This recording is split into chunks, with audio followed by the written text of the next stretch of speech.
The peace movement in the U.S. has deteriorated in part because of the many challenges presented by the Trump administration and the overwhelming number of undeclared wars that the U.S. is involved in. It's striking the extent to which the American people have been silent. I know there is an anti-war movement. It's not evident to me that the anti-war movement wields any significant influence in our politics.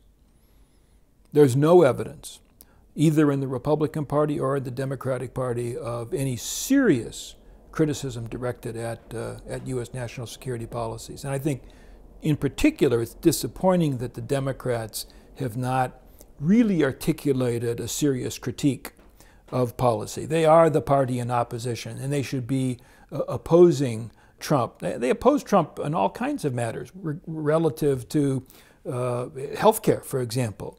But they are astonishingly quiet, almost complicit, when it comes to foreign policy. So we need activism. We need to somehow re-energize our politics.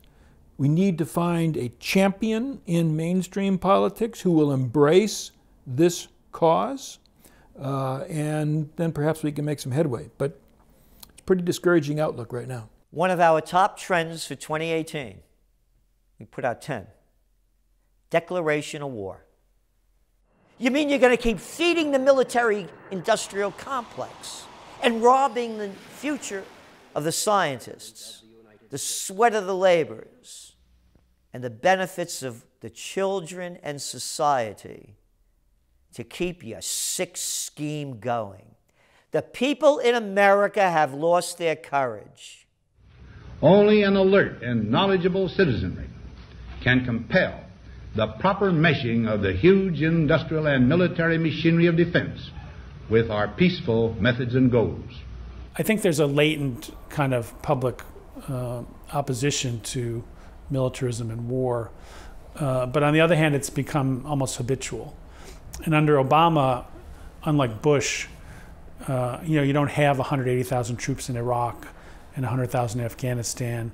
You don't have as many U.S. casualties because of the shift to drone strikes and special forces and accelerated arms sales. So it's kind of a more politically sustainable kind of warfare in terms of the domestic perception of it, at least. And I think that's been the challenge. And one area where there has been pushback in Congress is over the support of the Saudi war in Yemen. And Bernie Sanders teamed up with Mike Lee, a Tea Partier from Utah, to try to invoke the War Powers Act to stop U.S. support for the Saudis. And they got 44 votes in the Senate, which is not a victory, but 2 years ago you would never have gotten a vote critical of the Saudis on any issue of any sort. So there's elements of perhaps a resurgent movement against militarism. And I think it would have to somehow be on the agenda at one level or another of the other emerging movements. Reverend Barber's attempt to revitalize the Poor People's Campaign along the model of what Dr. King was doing when he was assassinated has a lot of possibilities because it brings together the key issues. Because the thing that we've been missing is some sort of common ground where we can fight together as opposed to just dealing with each crisis and each conflict and each outrage as it comes, which is exhausting and means we're always on the defensive. In the Trump era, the way that the anti-war movement has been sort of suppressed is through the so-called resistance, the MIC resistance, I call it, which is basically all of the sort of institutional liberal groups connected to the Democratic Party waging a protest campaign solely directed at one man, Donald Trump, and joining hands with neoconservative never-Trumpers like neocons like David Frum and William Kristol to do it. Now you've seen them welcome into their ranks James Clapper and Michael Hayden, and James Comey is the new hero. This is a terrifying development, and it really shows the weakness, the flaccidity of liberalism in America. The anti-war movement, if it's to exist, has to reject the liberal institutional world, the world of kind of NGOs and foundations, and demonstrate some independence, and it has to be an anti-empire movement, not just anti-war, not just when the bombs are falling. It has to oppose America's project of dominating the world. If Trump initiates some kind of large-scale war, be it with Korea, be it with Iran, or anywhere else, I think that there's going to be some resistance from inside the military, both the military establishment and the Pentagon, but also especially among rank-and-file soldiers. I mean, Trump's not a very popular president. That carries on into the military as well. There are hundreds, if not thousands, of soldiers in the military who would be extremely horrified by a decision like this by Trump.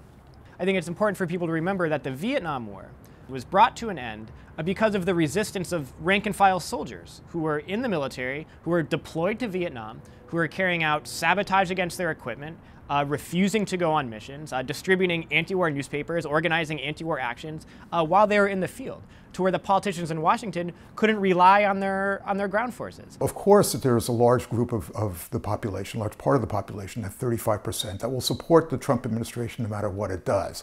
There's also a large part of the population that really just doesn't understand what's going on in the Middle East or see how actually dangerous what's going on in the Middle East is at the present time.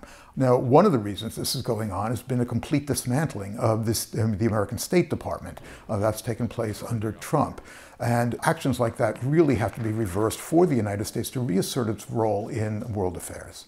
People should actually be confronting their representatives in Congress. They should be confronting their representatives in the highest levels of the American government as well. It's about reaching out, building those networks, and informing your friends, families, co-workers about what's going on and how to become media literate and a critical thinker about what's happening and how you can best affect change.